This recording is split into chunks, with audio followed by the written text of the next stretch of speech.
What's up, Atlanta? Thank you.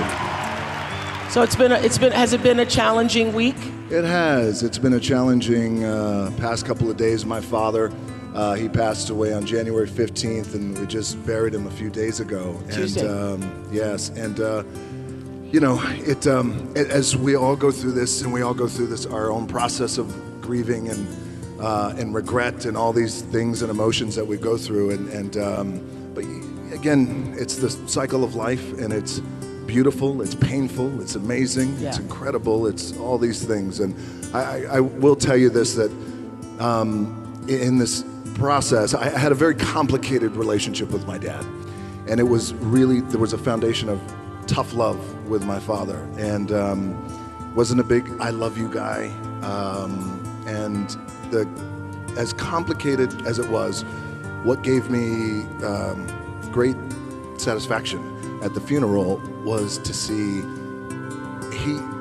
he was a great friend to so many guys, challenged father, but a great friend to so many people. So he went quick. There wasn't a lot of suffering, thankfully, but so that's the tricky thing, I think, as we all go through this and we all lose loved ones, is I think what I've realized in the past couple of weeks is it's good to explore these feelings. I'm feeling a little guilty, and I didn't get a chance to say the things that I wanted to say, or I wish he would have said the things to me. Yes. As a father, now as a father of 3 daughters, the important, critical things that anchor us that I didn't get from him. And it's okay to explore those feelings, but it's also very important to heal, to make sure that we come back to an anchoring foundation of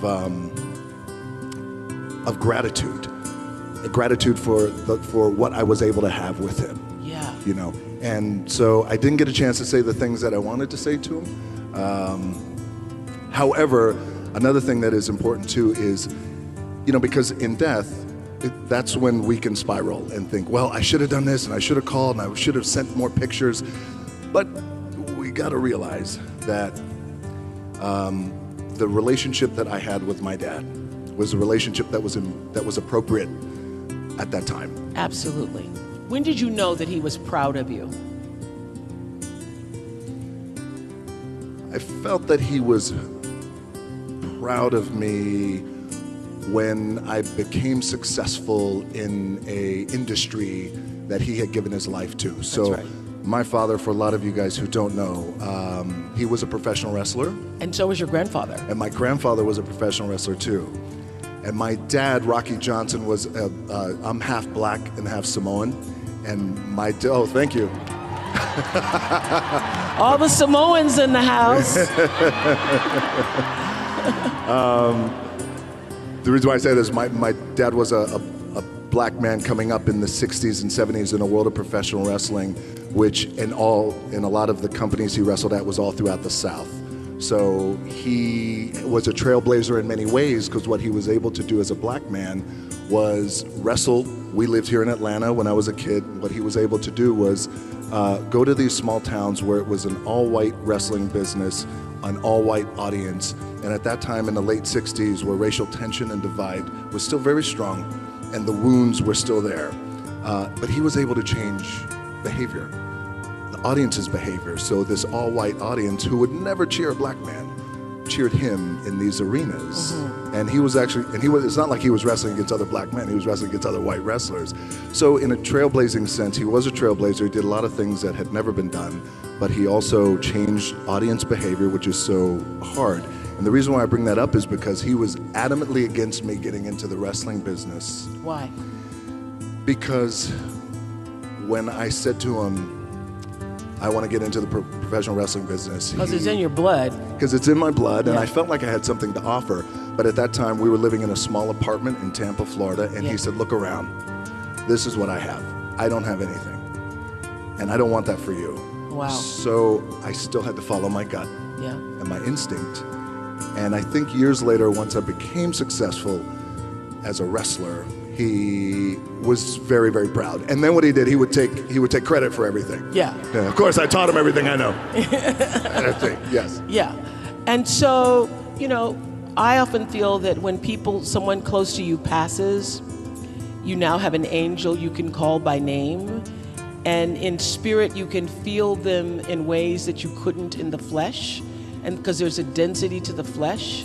And I wonder, have you reached that yet? It's just been recent. Have you reached the point where you can feel like you have that, the spirits unite. They become Yes. like one. I love that you said that.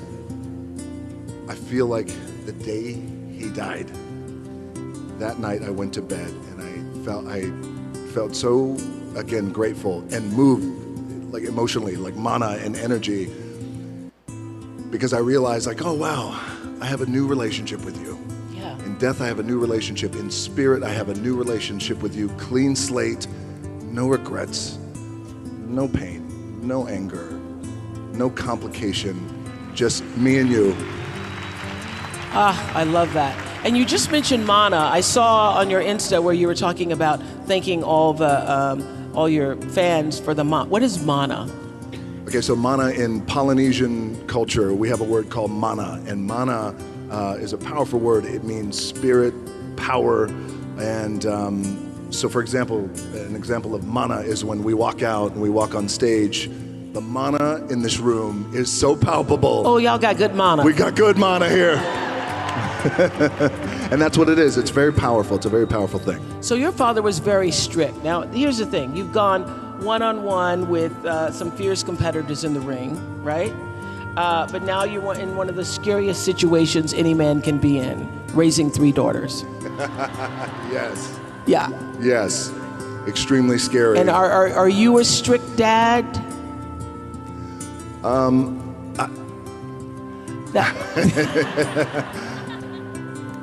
I am. I'm not super strict, but discipline is important. But also, I'll go back to my dad. My dad loved me with I want my daughters to know that I love them unconditionally, truly unconditionally, without condition. And I have a daughter who's 18 years old. Her name is Simone. Jasmine, who just turned 4. Baby Tiana, thank you, who is getting ready to turn 2. And I am, as I told my 18-year-old daughter Simone, I said, I love you. I'm going to tell you I love you every day. I'm going to text you I love you. So you're one of those say the words out loud. Yes, because I didn't get that. And I will look at you, I love you, and I'm going to text you. But I also told her, I'm unattached. You don't even have to text me back, right? You could text me back, it's fine, but you don't have to. Like, it's okay. It's without condition. It's unconditional love. And I also want to teach my daughters the value of hard work. More importantly, I want to teach my daughters the value of being kind and how important that is.